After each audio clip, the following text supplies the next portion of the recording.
All right. Hello, everybody. Welcome to the United.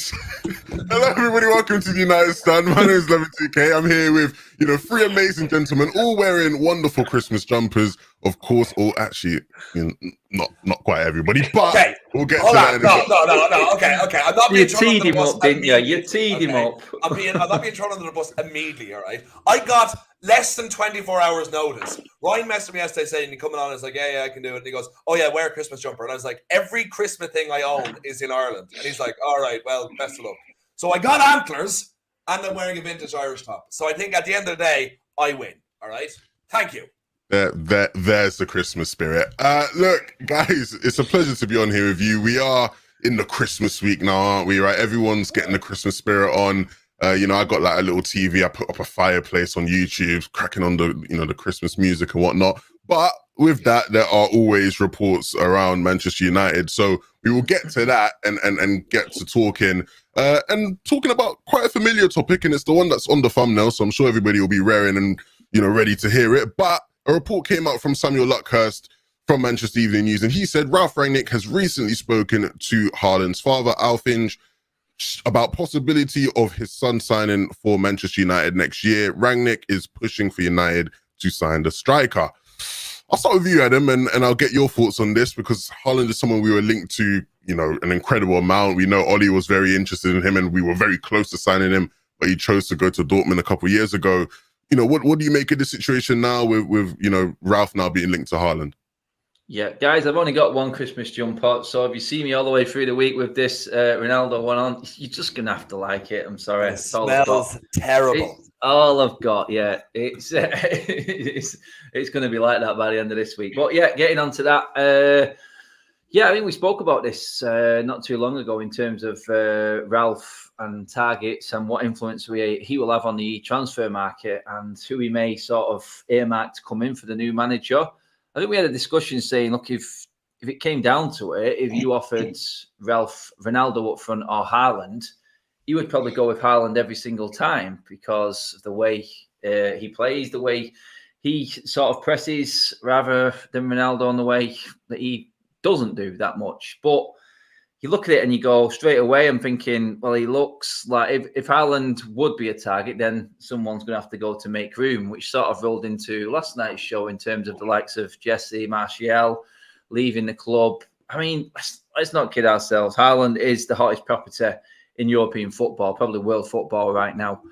He is, and we talked about no more marquee signings under Ralph Rangnick, but at 67 million, which he is going to be available for in the summer, you cannot not be interested in that.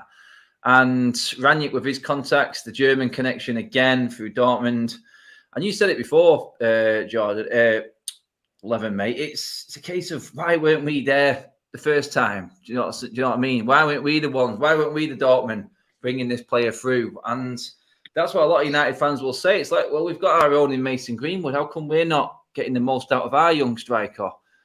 And it is the next step up for Haaland. He's just cruised through.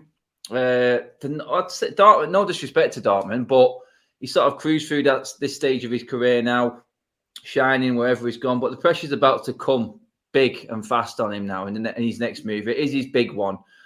We know wherever he goes, the limelight is going to be on him. If he does come to the Premier League, then like Lukaku again this season, now all of a sudden it's a different ball game, isn't it? You have to be on point, and it is going to be. Honestly, I think he's going to be fine. I think he will adapt. I think he's got that in him. I think he's got the metal in him to actually survive in the Premier League. I do think he's suited to it more than a lot of foreign players coming in. His dad having the experience there. I just feel like he's got all the attributes to succeed. I do feel like United are going to have to be in a lot of better place if he is going to come to United by the time he comes. Or the system's going to have to be working. They're going to have a style of play. We're going to have to definitely earmark the positions for certain players. If striker is one for Haaland, then I'm all for it. My only concern is it's like who's leaving, who's going, who misses out. And I know we want to see these tough decisions made by Rangnick, but I also wanted to see Mason Greenwood get his shout. If it was a Greenwood and a Haaland up front in the future, I wouldn't really be too concerned with that. Where does Rashford go, though? Do you know what I mean? Sancho fitting in.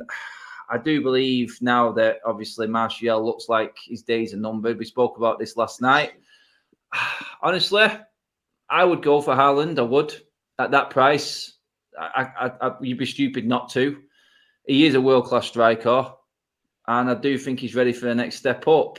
The problem we've got is we're top-heavy, and we are going to have to make a lot of room. And I think that's the hardest bit of this deal. I think we could get Haaland in. You just got to make the room, Levin, mate, and that I think is the biggest challenge out of all of it.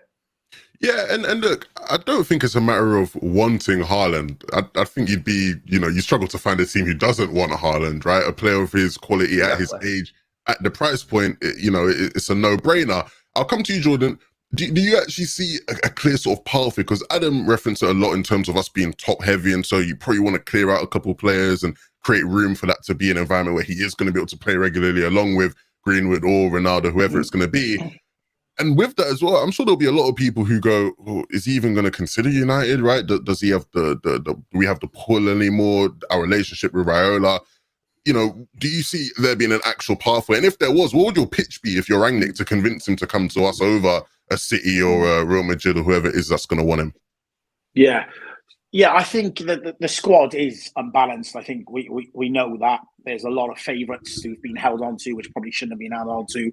There's players that have gone into latter parts of their contract and then been offered contracts to protect their value and so on and so forth.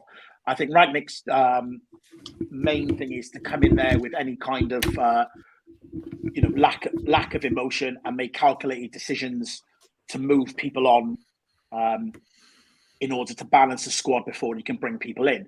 What I feel the Ronaldo signing has done is probably opened up the Glazers' eyes that you bring in one of these world like class players and these brands, the shirt sales and revenue that they can bring in. So I feel like this could sway the Glazers' model going forward. That I know we've chased marquee signings in the past, but those marquee signings in terms of Sanchez and Di Maria and whatnot weren't in the bracket of your Mbappe's and your Haalands and Ronaldo's, where they're sort of, in the top 4 or 5 brands in football. So they're not going to do the shirt sales. So I feel like this signing would tick the Glazers' box. We'd be silly to not go in for him at that kind of price. And if it is sacrificing a Martial, who potentially we would look to sacrifice anyway, I think Cavani, I think there's talk of him, going to Barcelona and seeing out the latter part of his career there. So I think naturally bodies will move on. Lingard, there's talk of Lingard not wanting to sign a contract and fight for his place. That's nonsense. Yeah, for me, I feel like I said this a while ago. I feel like the decision's been made to play that free agency market in the summer and see who comes in for him. So, yeah, him saying that he wants to fight for his place, unless something's been said behind closed doors, I can't see anything changing. So I think places will be freed up, and we will have to bring new blood in, especially if we are going to play the way that Rangnick wants to play. He'll look at that squad, and there are certain players that just will naturally not fit into the philosophy that he wants to adapt. I think, we talk about our generational talent in terms of Greenwood. Well, I think you look at Haaland, and if he fulfills his potential in other leagues, he himself is also a generational talent, just not one of ours. So we'd be silly to not have a look at that. Ronaldo's not going to last forever. So yeah, I think Rangnick sits him down and says, do you want to come to a new league, prove yourself over the course of a contract? I think we'd only get 3, maybe 4 years out of him anyway. And do you want to be the player that helps return Manchester United to its former glory and help win the title or win the Champions League with us? So I think there is a challenge, and it's then down to what Haaland sees in himself. Does he want an easy ride and go to a finished article of someone like a Manchester City who's already challenging, or is he up for a battle and coming to somewhere with Manchester United when he feels like he can be the difference and the catalyst for the next run of trophies for us? Yeah, look, whenever we've had Romano on the channel, he's always mentioned the project is something that's important to Haaland, right? And so I think that is something that would play into his decision making. And speaking of Romano, he was on the channel earlier today with Beth. So if you haven't already, go check that out after you watch this video, of course. But Joe, I'll come to you because Romano did have some comments to do with Haaland and that situation, and he said, "Look, it's not going to be easy for Manchester United to sign Erling Haaland. What happened with Paul Pogba affected the situation between Mino Raiola and United. Many clubs are interested, but nothing advanced at the moment, and nothing will be decided right now." A lot of people have their own stance on Pogba, and a large part of their stance is because of his agent Raiola. Is that something that scares you away? Like, I know you're not a man that gets scared, you know, in general in life, right? But is that something that you worry about in terms of going for Haaland, the relationship with the agent, and how that would play out? Yeah, the only thing that fears me is commitment and fear itself. Good man, Levins. Yeah, for me, I really don't think we're near signing Haaland, if I'm being honest. I love everything that the two boys are saying, and I agree with a lot, nearly all the points, but I think we are miles off signing Haaland, and I actually don't think it benefits either of us to go in for it. I think it's a case of it's everything that's going on with Mino Raiola has been going on with Pogba for years, and it's obviously left a sour taste in the mouth of both Man United and Raiola and everyone. And I think both side parties are looking forward to having a break once the contract is up as Pogba, because we're not keeping him. I think we all sort of agree on that, and the sooner it happens for me, the better. Getting someone to replace him. But I feel like we were saying, I think we've kind of fallen into a trap before with this deal is too good, we have to buy them. The likes of when we bought Juan Mata, if we go back 10 years ago from Chelsea, I think we got him for 35 million, and it just seemed like he was a quality player, bring him in, but actually he wasn't what we needed.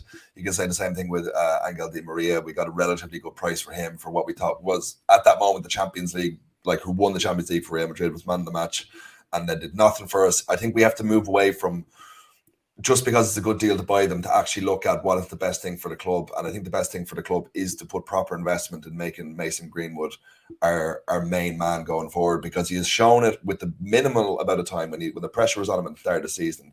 He has shown that he can do it. And if he was playing in Germany now, I think he will be challenging Haaland with numbers. If not, he might never be. I do think Haaland is will be up there with I don't want to say with Ronaldo and Messi, because they're beyond that, but those sort of numbers.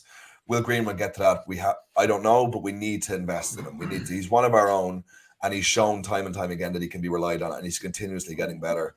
And I just feel like it is sending the wrong message if we sign Haaland, when especially it isn't a position we need to strengthen on. I'm not trying to take away anything from Haaland. I think absolutely he is a world-class player, and if it was a year down the line after Rangnick's in, whether he is manager again in a year, continuing to be manager in a year's time, or he's behind the scenes, maybe we can come back to this and look at it. But let's be honest, Haaland is big into a project, but the project is going to be big into his Bayern Munich in a couple of months' time, because they can afford 67 million.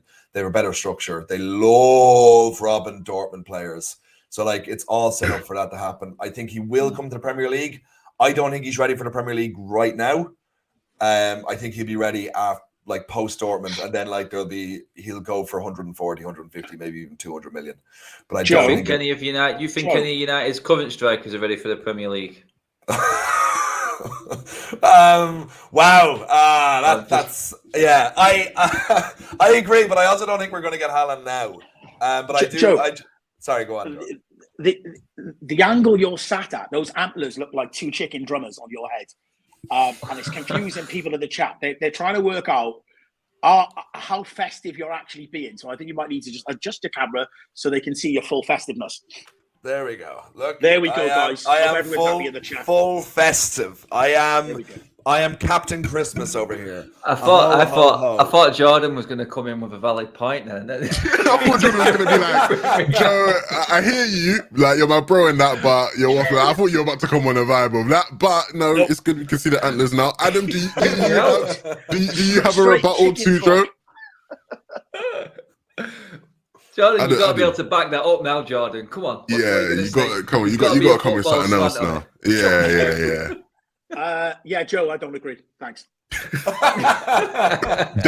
the analysis you clicked on the video for. Yeah, that's it. Adam, do you have a rebuttal of some sort to what Joe just said? I mean, I look at it and I go, I understand the Raiola issue, but we talked, I think, on Sunday, Levin, and I picked up on the news that the new law on agents with a 10% fee that's coming in that FIFA are putting through is going to slaughter a lot of these agents. And the power of the agent is finally going. They've had the run, they've had their time, and finally FIFA have seen sense and started to handcuff them a little bit and sort of bring them back down to earth again, because some agents were taking 110% out of their deals and their sales. It was absolutely scandalous. So Raiola's day is going to come. Do you know what I mean? He's not always going to be this big factor, and he's not going to have the power to negotiate like he is. This is why I want Pogba's deal taken off the table right now, like we discussed on Sunday. Get it off the table. If he's not actually signed that deal, then take it off. If he wants to wait to the end of the season, then we'll wait and offer you a new deal at the end of the season. We've got to start taking the power back. I do understand that getting back in bed with Raiola is a big issue for a lot of fans. I understand the pitfalls of it, and I despise the guy. I really do. It just winds me up how Pogba, obviously, he gets the best deals for Pogba in his personal life, and at the moment, that's all anyone's talking about with Pogba. We're not talking about the football. We're talking about his agent and what happens off the pitch. I do believe Haaland is a different kettle of fish. I disagree with Joe. I do think that Haaland is ready for the Premier League. I do think that people would say, I thought we weren't looking at these type of signings anymore. He's not that type of signing. He's at a team which is struggling in the German league, which is out of the Champions League. It's just the hyped up nature of what he is, and who his agent is, and how everyone's gone on him in the media. He's one of these players that United should be looking at. Granted, he should be here already. Like I said before, we should have been seeing this. But we've fallen behind that now. We're trying to play catch up in the system. The sports psychologist is in and everything is moving in the right direction, but we are still miles behind. So we are playing catch up. Haaland, people say we don't need him. Realistically, no, probably we don't. We need the midfielder. And that's what we should be prioritising. We need to strengthen our midfield. It's just, and I know I hated it, and I was a big advocate of not going for what was available in the window because it's shiny lights and it just looks amazing. We've got to get that because it looks so good. Look at what you need and go and get what you need. That's what I want Rangnick to do. If, in fact, we are going in for Haaland and Rangnick's earmarking him as a deal, then something will be in the water. That's what I do believe. I do believe that he's making moves behind the scenes already. And I could get on board with it more rather than if Ollie was in charge. Because if Ollie was in charge, he would have had about 7 strikers because he needs all these players, doesn't he? That's what he always said, that we need this. He's a great addition to the squad. So I do believe January is a massive month for United. Haaland won't come in January. I'm convinced of that. I'm pretty certain. Although being out of the Champions League would sort of give him a sort of pull. But I do believe he's got something there with Dortmund. I don't believe he's just going to leave them midway through a season. I think he's got that in his locker. He's that type of person and personality. But I think in January, we're clearing the decks. I think that's what's happening. I think in the summer, I think in the summer, a few more. If they don't go in January, I think the deals will be done already for the summer as such as well. Even if they don't leave the club, I think that's the business he's doing now. And that's why this room has probably come out, I would say. But can I just ask, kind of like, and this is where my head is at, and like Levins was saying that it's got antlers on it. That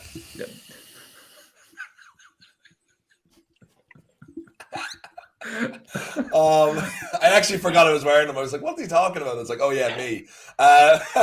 But with structure, what we were talking about, and apparently that's very important to Haaland. He wants to go to a club with a good structure. Unfortunately, we're on our about second or third reinvention under Ferguson, and players aren't stupid. Okay, we don't want players that are coming just for the money as well, which we've gotten before. And I don't think Haaland is one of those players, so I'm not saying that. But he's going to look at this and go, you know what? I don't know if this is the real deal yet with United. Now it looks like it. Absolutely, it looks like it. With Rangnick, and he's gone behind the scenes and know what Rangnick's like, but we've been let down before, and players, especially like him, who has so much to lose at such a young age, I think he would rather, I think that's why I think we're way down the list, way down the pecking order, to go to the likes of Bayern Munich or PSG. I just don't think he's going to go to the Premier League yet. I could be wrong, and maybe that's more hopeful thinking, because if he goes to the Premier League in the next window, we'll probably never get him, or the next his next move, we'll probably never get him. So I just think right now we are not the club for him, because I don't even trust that we're on the right track, even though it looks like it. We've just been hurt so many times before. So I have to feel that Haaland has been told the same thing by Raiola again, who probably doesn't want to have any of his players at United for a while as well. Well, the one thing I'd say is this thing about this agents being capped. These agents are not idiots. All they will do is reduce the terms of the contracts and make the players move off more often to generate their money. They're not going to be defeated. There's ways around it. So don't be surprised if Haaland does come to the Premier League and does 2 years, 3 years, and then moves on. Whereas before we were talking maybe 4 years and the full length of his contract. They will just move quicker. In terms of him not being ready for the Premier League, he's more ready for the Premier League than Joe's ready for Christmas by the looks of things. So I would back him to come to the Premier League and do bits. The other thing you need to realise is that, Haaland then will help unleash Sancho. That combination of those two was telepathic. Yeah, I'd love to see that. I'd love to see that at Old Trafford. On that as well, Jordan. Sorry, mate. On that there, I think the football is changing. With the agents, along with the cap and wage structure in La Liga, Germany cannot afford the silly wages that Raiola wants to give. Spain now can't afford them silly wages. It's only the Premier League. And if he goes to one Premier League team, it is only one Premier League team. We know that the top four don't exchange players anymore, especially at that level. So I do believe football is having a bit of a shift. Whether or not we're going to see a benefit of it in terms of these big players, because I'm with you. I think he will want to unearth gems rather than buy the big name players. I just think because of his age, he's just been hyped up because Raiola's got him under his wings, I think. I do believe that. I do believe he's just been hyped up more than what he should. And that's why people are looking at him as that marquee. But he is the next best striker. I don't think he's marquee just yet. He's just being made to seem marquee in my eyes. Yeah. Yeah, I think what happens with Haaland over the next couple, months or whatnot will be important because regardless of whether we get him, it does seem like someone is going to get him. Like, the release clause and everything, it seems like he is going to be on the move, and I'm sure we will start to see more and more stories, especially in January when we are legally allowed to speak to him. Yeah, things will get very, very interesting. Let us know. Dortmund have accepted it, Levin, haven't they, mate? Yeah, and look, maybe they should have just accepted Chelsea's offers last summer when they would have got way more money for him, it seems. But anyway, that's not here or there. Like I was saying, let us know in the comments whether you would do business with Raiola again, whether you'd get Haaland in, and that's something you want to do. But the same. Can I ask a question, guys? Sorry. We're talking about this formation of the 2-2. And people saying about him stifling Greenwood's development. Is not the future Haaland and Greenwood as a two? Is that not something that potentially could happen? Ronaldo's not going to be wrong forever and a day. Well, I think the important thing to mention with that is, that is a possibility. But at the same time, we don't need to be fixated on the 4-2-2, right? I think we're playing the 4-2-2 now because I think Ralph feels that's the best formation to get the most out of the players he currently has. Whereas, let's say the squad starts to go in a different direction, certain players leave, certain players come in, he might decide, okay, 4-2-2 is not the right formation for us. He's played with so many, so who knows what he'd do. But I think, if you were to bring in a Haaland, you'd want to play Greenwood and Haaland up front, right? Obviously, if Ronaldo's not there anymore, not at the levels, but that's another conversation. Just imagine that, mate. Just imagine that Sancho behind Haaland and Greenwood. It'd be mad. It would be absolutely insane. But now you're getting me excited, and now we're in fairy tale dreamland. You know what I mean? And then all the Christmas. Comments. Them ones there. All the comments like, these guys are delusional. What are they on about? All right, cool. We'll move on. Let's wind them up a bit more. We'll move on. We're not going to move too far though, because Jordan, you mentioned his name, and there are reports, and Romano spoke about him on the show today with Beth. Jesse Lingard, of course, somebody whose contract is expiring at the end of the season from January. Not too long. I mean, we ain't got that long till January. Teams will be allowed to legally speak to him and give him offers, and actually, Premier League teams won't be technically, but teams outside the Premier League will be able to speak to him. And Romano said Newcastle have contacted Jesse Lingard, which technically shouldn't be possible, but they have contacted Jesse Lingard, but he is not interested in a move in January and wants to fight for his place at Manchester United. Now, Jordan, you sort of alluded to it earlier, but I read that and I go, I don't know about all that. Like, that just doesn't make much sense to me, and I'll give my thoughts. Lingard, according to reports, rejected the contract offer a couple of weeks ago or a month ago or whatever. So how are you rejecting the contract offer if you want to fight for your place? If anything, you'd accept the contract and then continue to just fight for your... Anyway, yeah, look, Adam, your thoughts on Lingard? Is he off? Would you keep him? Should he be fighting for his place? you said it then, Levin, mate. You looked at it and you go, well, that doesn't sound right. That to me, it just sounds like I just want to sound good, but really I want to take that free transfer money at the end of the season as well with me. That's what it sounds like to me. I think he's checked out already. We talked yesterday on the show about his performance against Young Boys, how he just seemed like he was above playing with all the younger players in the second team and didn't put any effort in. I thought he had a chance under Ralph, but do you know what? It just seems like he's not forgiving Ollie for lying to him in the summer about his game time. And he just got fed up with the way that United are being run. And now another guy's come in. He says, look, I'm looking towards a different direction again. And he's got even more pissed off. So if that's the case, then see you later, mate. You know what I mean? We've got there's better players out there. Jesse had his moments. He's given me plenty of decent memories as a football fan. But honestly, it's time. It is time now. I do think that, I mean, how many managers has Jesse Lingard had at Man United? I think we're finally seeing the one that's just going to ship him out. And I mean, he's seen more than anyone at this football club. And surely now is the time, Jesse, mate. You posted a bleeding West Ham picture on social media, mate. You're down tools in a Young Boys game, and you could have been stand out for the young lads that were playing underneath you. You as the benchmark, the young player that went through it all. But you're down tools, mate. See you later. Strong stance there from Adam Joe. Are you matching that energy? Because that was a strong stance. I like that one though. But look, that's the energy he's coming with, innit? Like, come on. Subtlety is not Adam's strong point. Sounded like Jay Daly in disguise. Wait, let me get my Johnny Bravo do going. Yeah, get it over Jay Daly Jr. over there. Just lose the muscle mass, and that's where you are.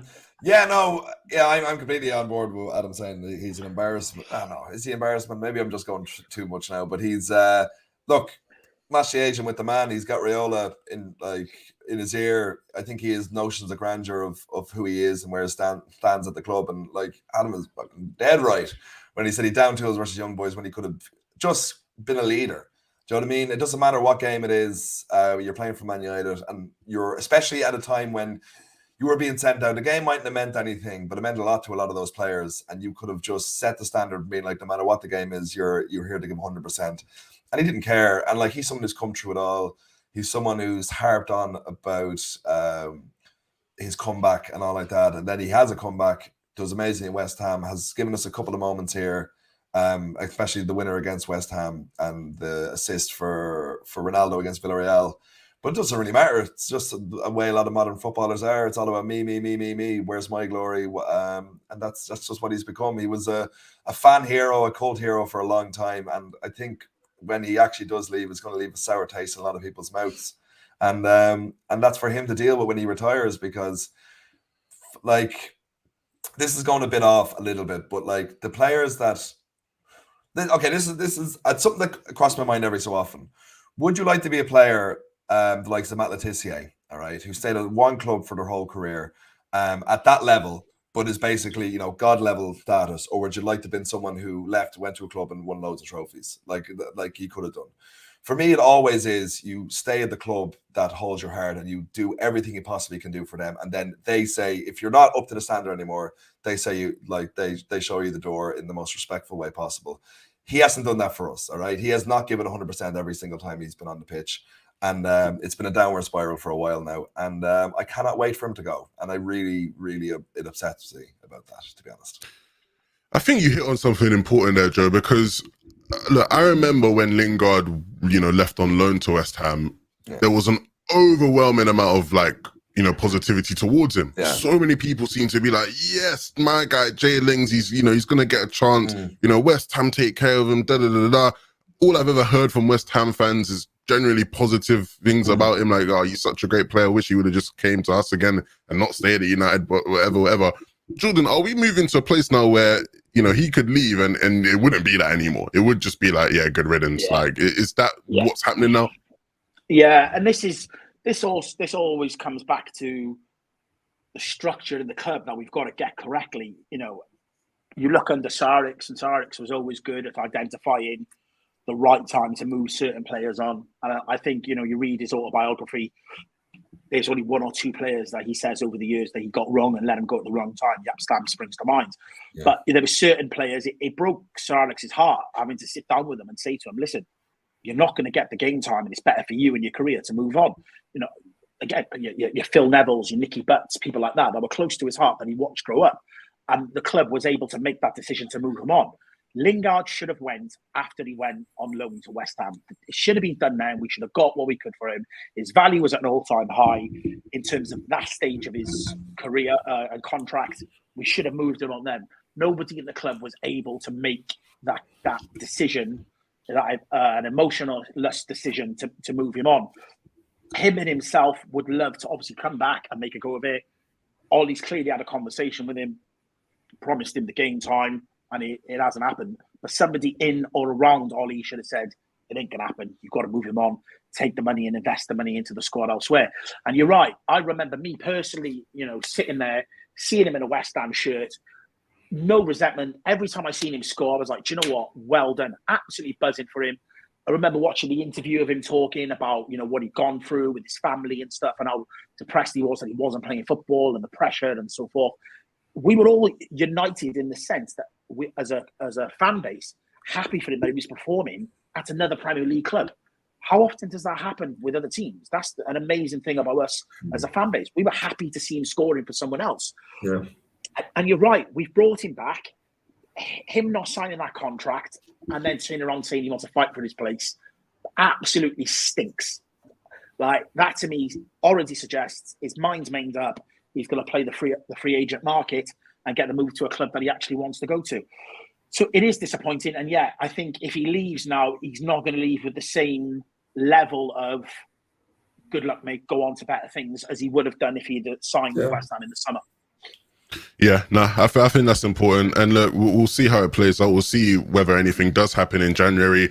When it comes to things potentially happening in January, of course, there's been plenty of talk around Anthony Martial and how that situation is going to play out. I know Adam on the show yesterday, you guys talked a bit more in depth about, that whole sort of saga. But Romano on the show today with Beth, again, referencing that show, he did say, look, if Martial leaves in January, it's unlikely Manchester United will let Edinson Cavani go also. Now, this has also been a big talking point, right? Cavani's been linked to Barcelona a bunch. They obviously need a striker. Look, they're playing right now against Sevilla. Two teams actually that need a striker, and two teams that have actually been linked to Martial and Cavani recently. So pretty interesting that they're both playing each other. How convenient. Look, it doesn't, sound unrealistic. Like, that makes sense, right? You wouldn't want to lose two strikers in January. But at the moment, I do want to gauge from you guys where your head's at in terms of if you had to, pick the one, or which one would you rather stay? Because on one hand, you have Martial, who many people see his time at United just being done and it needs to be over with. But on the other hand, you have Cavani, who is leaving anyway at the end of the season. As some people would go, well, if you had to pick one, maybe I'd pick Martial because at least maybe there's a bit more longevity there. Cavani's going to be leaving, so either way you lose both of them. Like, where are your heads at in terms of, one leaves, one stays? I'll start off with you, Adam. Yeah, it's like Cavani. I said this, I think it was on Sunday. It's like, you don't want him to leave. He's the cult hero. Everyone loves him. We sing his song more than anyone else, and he's played one game all season. It's like one bleeding game. It's like, you look at that, and your sensible decision is you keep Martial, because you know that he's not been given a chance under Ralph yet, and he's got time to hit it off with Ralph, whereas we know for certain by the end of this season, Cavani's gone. So the sensible answer to that, when you look at it logically, is Cavani's the one that goes. Martial is the one that should be given a chance to see if Ralph can get anything out of him, because Cavani's mind's made up. Ralph will be looking at that going, well, there's one who's gone. Ronaldo's gone in another year. So if I was Martial, Martial's got the toughest decision right now, because he's stuck with, he knows Cavani's going. He knows that Ronaldo's not going to be there forever. And there's two spots gone. But then he's looking at it going, well, I'm not even getting picked at the moment, so I'm not going to have a chance before these players leave to prove my point. And when they do go, he'll be just sat there again looking, and the new manager coming in will probably say, right, I've not seen anything of him. Can I trust him? And that's where Martial is at the moment. He's stuck in the toughest position out of all the squad players, I think, because he really needed game time in December. It's unfortunate that we've lost these games as well, because I do think that he may have just snuck in on the odd game, with it being double game week in, week out. I do think he would have got his chance, but with January just creeping around the corner, it's like now he's stuck. It's like decision time, isn't it? And I would say out of both of them, just for the reasons I give then, I would keep Martial and let Cavani go, even though I think Cavani's a miles better player. He is 100% the better player. But Martial's still not kicked a ball yet for Rangnick. And you just don't know, do you? We said at the start, everyone gets a clean slate. And I don't. And I've not rated Martial as the best forward for the football club. I've had many arguments with Ricky about this. I just think... I just want to see him play. I want to see him in the system. I want to see what he's got. You know what I mean? I want to see if he's got any more to give. And then I'm sure he will convince me, pretty much like Lingard did. One way or the other, you either take to it, you take the chance, or we can all see where your head is at, and that's out of the door. I mean, people were bringing Rashford into the argument. It's one of them. Rashford is totally different to Martial because he's been brought through the youth system, and I do believe Rashford would probably sit on the bench on occasions, whereas Martial probably looking at it now going, I need to get this move now. I think Rashford's probably got a bit more time. People say Martial's lazy. People say Rashford's lazy. It's just so much going on at once. New manager, sorting this out, January transfer window round the corner. It is a really tough time for Manchester United in all departments, and some big decisions are going to have to be made. We're going to have to just cut. We're going to have to cut off a few players, I think, just bite the bullet, and it may come back to bite us on the arse. Martial will probably know. We all know he's probably going to go away and do well at another football club. It's just the way it works, isn't it? But does he fit the system right now? Is Ralph going to put him in? If not, then he has to go as well. I don't think United would think twice about getting rid of two strikers in January or even the summer. I really don't. I think we've got players there. I do believe we've got enough. To answer the question about it all, though, mate, it's because I know that Cavani's already going. I just think it's logical just to let Cavani go. I will want to come back to you and get your thoughts on something, because I know there will be a lot of people who maybe, don't agree with you, saying you want to see Martial. And they might say, look, Adam, why should he even get that chance? He doesn't want it, right? Why would he allow his agent to come out and say he wants to leave in January? Why should he get that chance? It's done, right? And I want to know what you say to those people, because I'm sure there were people who think that way. It's like that, isn't it? I believe. I made a point the other day. I do believe that Rangnick's got his circle, his inner circle. The trust circle from Meet the Fockers. That one. Yeah, that's Fockers, by the way, people. The film. Calm down. It's a film from 2000. It's only 20 years old. What a reference. I know. Anyway, you've got that inner circle, and it looks like Rangnick is a man who said, "Look, if you want to do something, you come through me." And I believe that Martial has just been cut aside because the agents come out and said it, and he's not done it the way Rangnick wants him to do it. Rangnick has pretty much laid down the law, it would seem. I do think, honestly, can we say that he deserves a chance or not when he's not played a minute yet for Rangnick?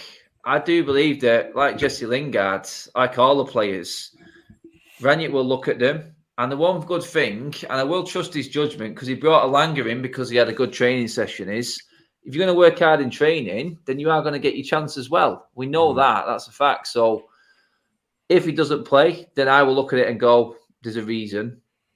I would like to have seen him play. But if Rangnick's not put him in that team, mate, then I will go with that decision as well. Even though I know and I would like to see him see how he adapts, how he works in it. I just think there's something there that we just need to see. I need that final confirmation, mate, is what I want. I want to just see. Yeah.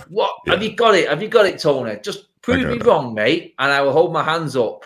And there's that little element of doubt sat there on my shoulder going, you're going to have egg on your face, Adam, here, because he's just going to doubt. He's just going to let you down again. And that's what I want to give every player the opportunity and the chance. I'll slag him off after, like I did with Jesse then, because he did throw his chance away. But I do believe they all should get a goal. But Rangnick's in charge. I'm going to go with the manager. That's what I'm going with at the moment. If you don't play him, you don't play him. I will trust his judgment. Jordan, where do you stand on this? Are you leaning towards one side in terms of who you'd rather keep, or are you similar to Adam? You know, whatever the manager goes with is your decision. Yeah. Well, first of all, our job is as fans is to back the manager, especially when I got to a point after Ollie where we couldn't back the manager anymore. So I do back whatever the manager decides to do. I think if they were both fit, for me, it would be a no-brainer that we would keep Cavani. But Cavani, for me, is Elijah Price. And that's Mr. Glass in Unbreakable. He can't buy a run of games this season. And us as a squad are not in a position to just keep having players who are world-class if they're fit, but they're never fit. It's now or never. So I feel like it's okay to say to certain players, it hasn't worked, and move on. You look at where he is physically, for him to go to a league which is less demanding on his body, like La Liga, that's going to prolong his career. So that is the right move for him, I think. I don't think he's going to be able to consistently give us what we need as a club. But then the flip side of that is I don't think Martial is either. I don't think there's any player in our squad that divides the fan base as much as Tony Martial. He literally, you say something negative about Tony and you get absolute pelters from one side. But then the other side of it is other fans are like, you are 100% right. His time is done. And for me, I'm just at a point with Tony, I've said this before, where I'm like, it's okay. You've tried. You can't consistently deliver for us. I don't think that's going to change with a change of philosophy. I just think it's the type of player that he is, that it's okay to say goodbye and free up that place in the forward line to bring someone else in that can deliver 8 to 10 games, 8 out of 10, consistently, where Tony just seems to drop 5s and 6s, and we can't have players in the forward line that continually keep doing that. For me, that's just where I'm at. Like I said, when he signed, I was like, this guy is the man. Like, this is it. This is exactly what we need. And he just fails to deliver consistently. So for me, I'd take a bite to both of them for different reasons. Yeah, it's funny, John, because you mentioned that, you know, when he joined, he was the man. And you're right, like, people always clown. If you're on Twitter, and I recommend people don't go on Twitter for football stuff because it's mostly nonsense. But when you're on football Twitter, you see people clowning the whole Ballon d'Or clause thing. People forget that Martial won the Golden Boy Award. Like, people forgot that this was someone who was seen as, like, you know, one of the best young talents in all of Europe, if not the world. And it just didn't quite pan out that way. I think part of it as well, Jordan, is he seemed to have a bit of like an identity crisis as like a player. Like, he didn't know what he was, whether he was going to be that sort of tricky winger, whether he wanted to be a striker. And when he became a striker, it's almost like he tried to transform into maybe a bit more of a, you know, physical striker. Like, he seemed to be all over the place in terms of who he was as a player.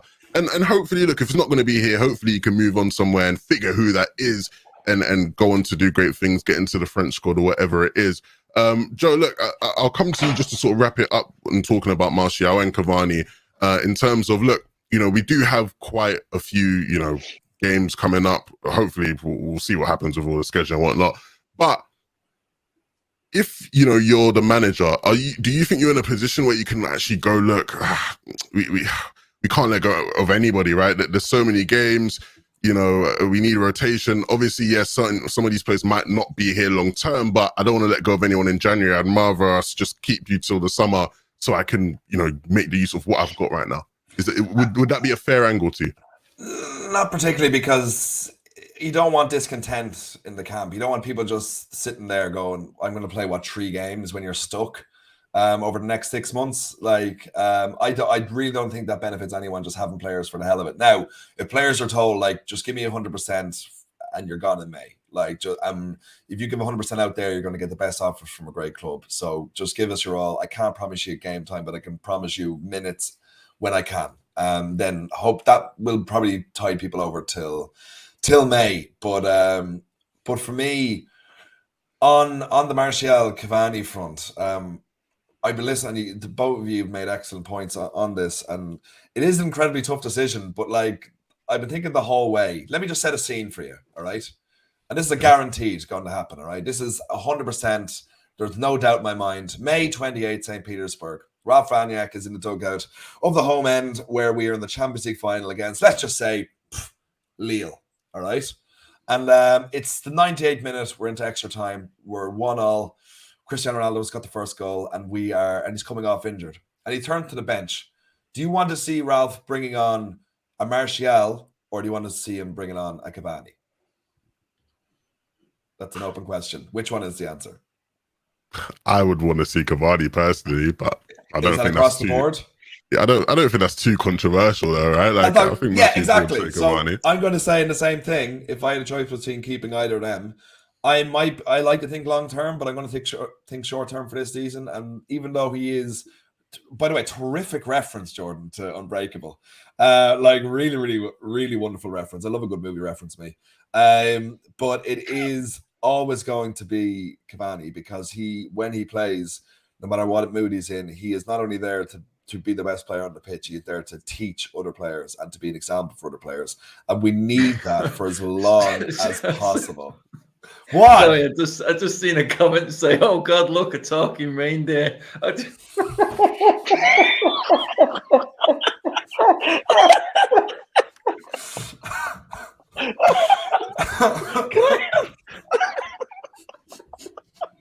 I can't be honest anymore.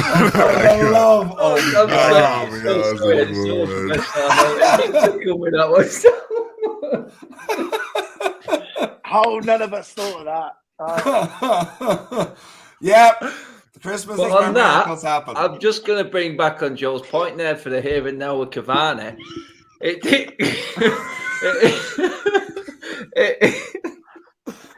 a good point. It's a fair point, actually, in terms of Cavani in the final. My only problem with Cavani is he going to be fit for the final? Yeah, like, who knows? This is it, isn't it? It's like I'd one game and we're half a season in.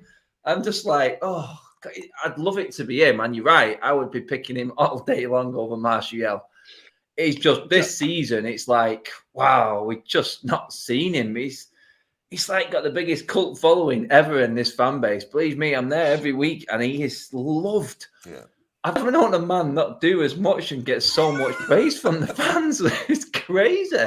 Absolutely crazy. But I do agree for this season, if we're looking at, if it came down to us getting in the top four or winning a trophy and you got to make that substitution, yeah, Eddie's your man, isn't it? It's just like, will he be on the bench?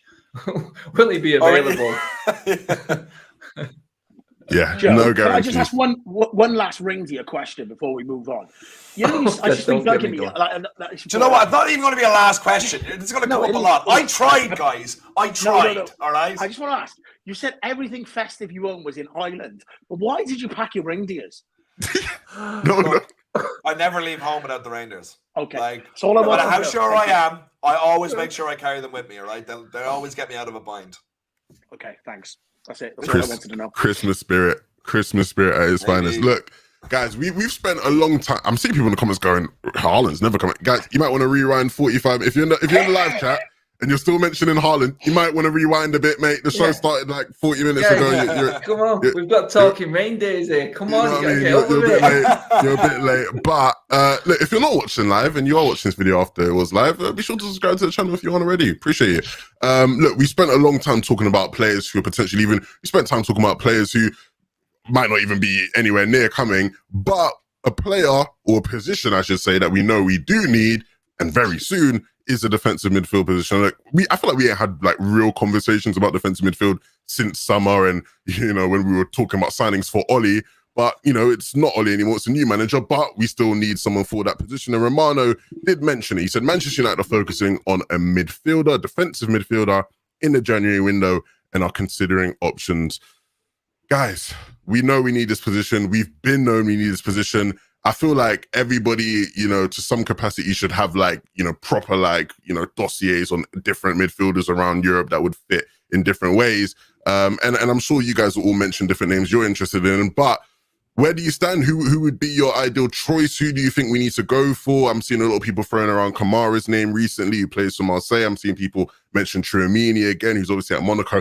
Obviously, people looking at the French league since so many great midfielders have come out of there recently. But where would you guys go with it? I'll come right back to you, Joe. Mr. Reindeer. Where would you go with the defensive midfield? Yeah. Don't ever, don't drop the mister. Okay. Look, this is going to make me feel a lot worse, especially with the jersey that I am wearing.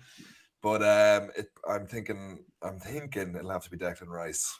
I never want to celebrate him in a jersey that I enjoy seeing. Can somebody clip that, because he no, hates please don't. I don't like to be reminded of this. Yeah, This is pure head over heart, and it'll break my little heart if he does sign. But I just know he just plugs every hole. He's a leader, and the 3 times he played for Ireland, he was excellent. And I just every once in a while, I get like recommended like the interview of him like when he was playing for Ireland, and I think now every time I see it, I might just send it to you, just like, you know. Levins, you know what? You wouldn't even be the first person. It's a daily occurrence. Anytime anything happens to do with him, people just tag me, send me videos, clip me. So like you can just join in the posse. It's no problem. And it hurts, and people will understand that. Go on. Who's that? Someone's commented, who is that moose? I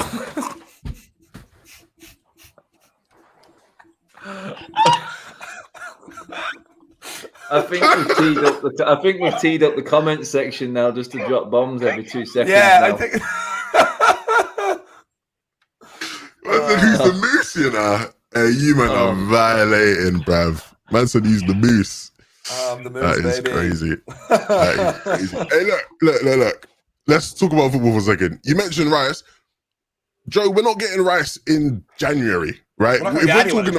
If we're talking about January, right? Because Romano specifically mentioned we're targeting people for January, right? There are names who, even if it might be unrealistic, it's a possibility in January.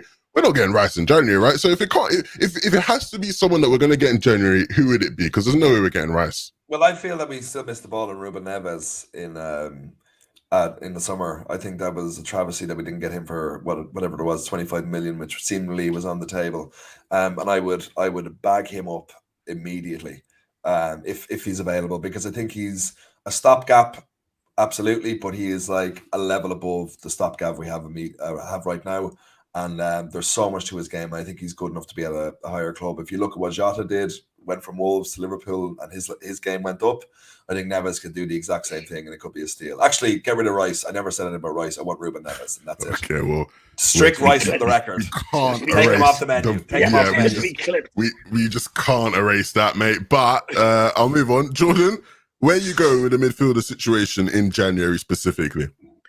Listen, just pay Basuma what he wants and get Basuma. It's there. He's not having the best of seasons. I'm sure they'd sell him. He'd come in. We know he can do a job in the Premier League. That's it. Done for me. We're not crazy, buddy. He's available. Can play in the Champions League. Much better. Yeah. Oh, have we lost Jordan here? Much better than who?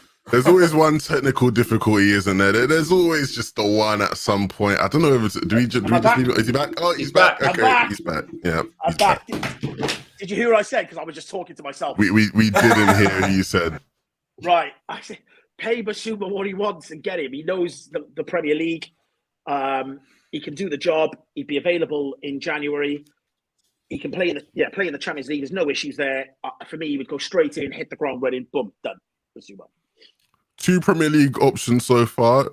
Adam, you following suit? Would you go with someone in the Premier League, or are you looking for someone outside? This is a massive position, and I understand the Premier League link with it because it's ready made, and you have to be on point.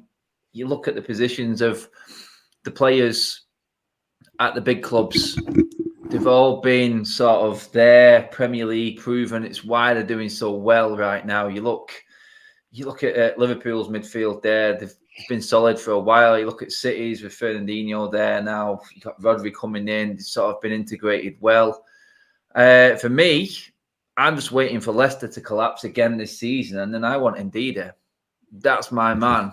I just think Ndidi is perfection for what we need. I know he's had a rough season this season, but this is like Joe said there. It's like Neves is having a rough one now.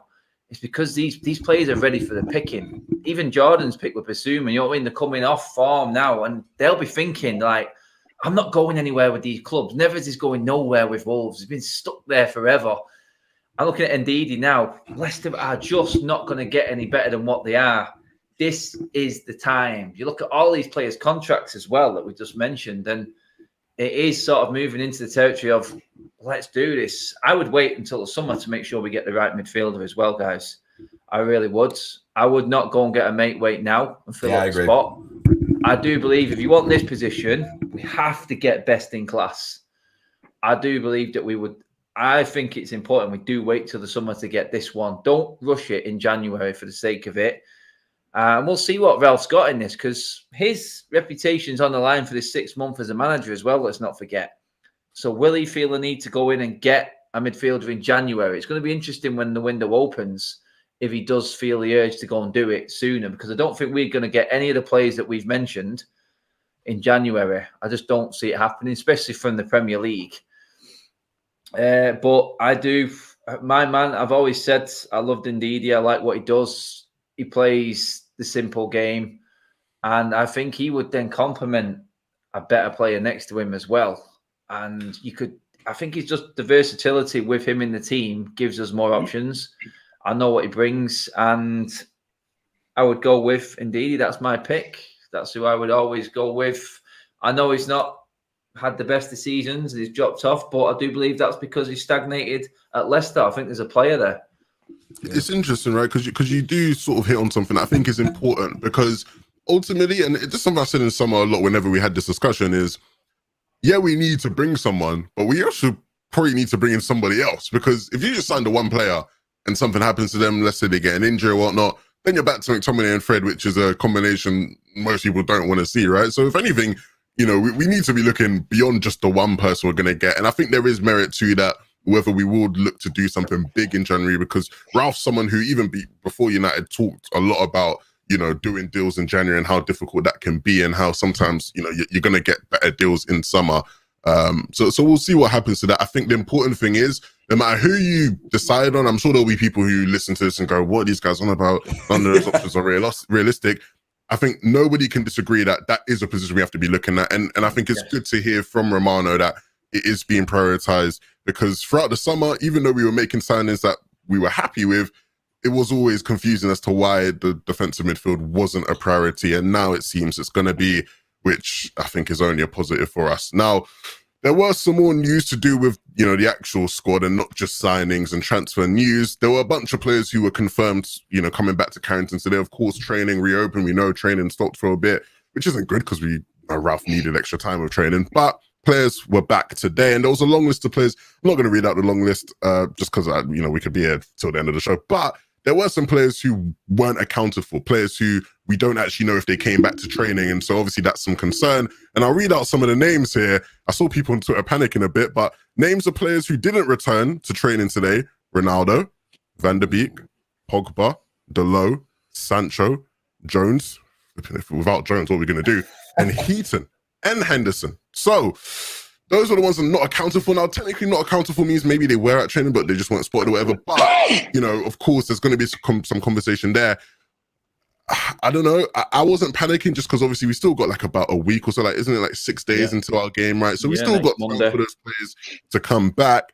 But of course, right, if we were to go into, you know, our next fixture without Ronaldo, you know, Van der Beek, Sancho, Dalot as options, all those players, except for Van der Beek technically because he's not played as much, but Ronaldo, Dalot, and Sancho all been important players to Rangnick's squad so far. So if we were to have to go into that game without them, you know, that would be really, really bad for us, no? I would. Go on, Jordan.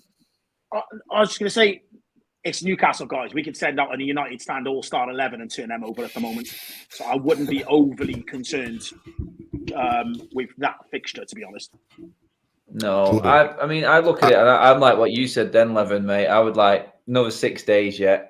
They've obviously been training at home. I'm not too concerned about who didn't turn up today. The first game it was opened up. If this was a talk towards Thursday, Friday, I would be concerned with Dalot being missing and Ronaldo. Not particularly too fussed about the others. I know Sancho I want to see, but I know he's going to come in as well. But I believe we've got more cover in that department. And I'm not discarding Wan-Bissaka for right back, but I do believe that our best positions recently have been the fullbacks and they've been the shining light. And I didn't want to take that away from him. But I'm not too fussed about today. If this was like Thursday, Friday, mate, then I'd probably have a little bit more concern. Yeah, no, I hear that. I wouldn't panic yet. So if you are one of the people that were a bit worried, I'd say let's wait a couple of days. We still got some days till the game. Saw someone in the chat say, Adam, please buy Joe a red flashing nose for next show. Why Adam?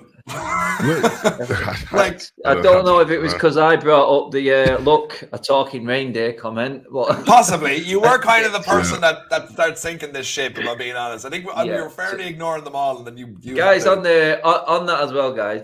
It's Christmas, and we're just having a bit of a laugh on the show as well, guys. You know, I mean, we've not had football for 3 weeks near enough now, so we are enjoying ourselves as well, and it's all in good hearts. So yeah, if Adam, if they don't get that, if they didn't get that already, they're never gonna get it. Like, there's just no point in it. Like, I just think it's unfair to make Adam buy it. They're never gonna get it. I think we'll do a crowdfunder to buy me a red nose. Okay, crowdfunder for the red nose. That's a very fair way to do it. It's not fair to put all the expenses on Adam.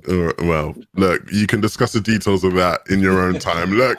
We appreciate you guys all for watching the video. It's been a pleasure as always. Be sure to check out all these lovely gentlemen. Rate their Christmas attire as well in the comment section below. Personally, I think Jordan's, fully dripped out. The jumper's looking just fabulous. I would have maybe leaned towards Adam, but he was wearing it yesterday. You can't recycle the drip, so it's a bit of a mad one there. But I'll even accept that. Yeah, he has to accept that himself. Guys, where can the people find you if they do want to share their favorite Christmas tunes or movies or whatnot? On social media? Adam, where can the people find you? Sure, all my fun stuff is on Instagram on Adam Matic 31. You can always smack me up there. That's the best place for all the laughs and giggles, put it that way. Jordan? Twitter @Jordan Valleys, Instagram @Jordan Valleys UK. Ho ho ho. Ronaldo, ho ho ho. Yo, hey, ho ho ho ho. Where's the moose? The moose, tell him where you're at. Yeah. All right, Mr. Moose is ready to go. Okay. You can find me at Joe Your Own Way on Instagram, at Acting Joe on Twitter, and you can check out all my comedic short films on my YouTube channel by searching Joe O'Neill. Thank you very much, Joe. And you can catch me at Levin2K anywhere on social media. It's been a pleasure, guys. Be sure to subscribe to the channel if you aren't already. We appreciate you guys all for watching, and we'll see you very soon.